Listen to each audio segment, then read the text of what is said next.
So you've got this great idea for a mobile application and you want to jump right in. You want to start designing pixels and beautiful images and you want to feature function all over the place. But what do you got to do? You got to slow down. The reason you got to slow down is because you need to start on paper. User flowcharts, flow maps we call them. Build yourself a flow map. There's plenty of software out there. It's very simple. It's one little bubble goes to the other bubble, and what happens when you get to that bubble? It branches off into another area, and then it branches off into another area until you actually choreograph the entire application. You're not going to know what to build. Does it make logical sense from go to point A to point B? Maybe actually point A wants to circumvent point B and come back to point D.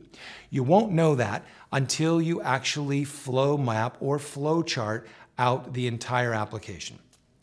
The other thing is when it comes down to designing your application, you want to study all applications that might actually be similar to what you're doing. Say, for instance, you're building a commerce app.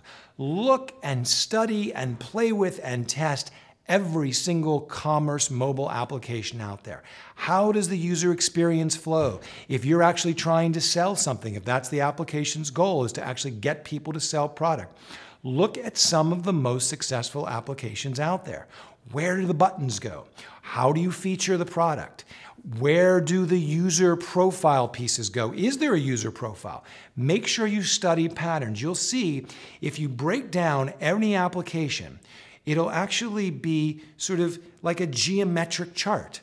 You'll see squares, you'll see rectangles, you'll see all kinds of things, circles, you'll see flow from one side of the application to another.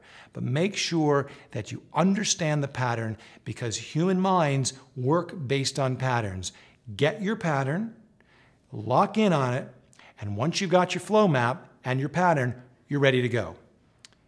The other mistake that we often make as developers and designers is that we imagine that our users are going to use our application exactly like us.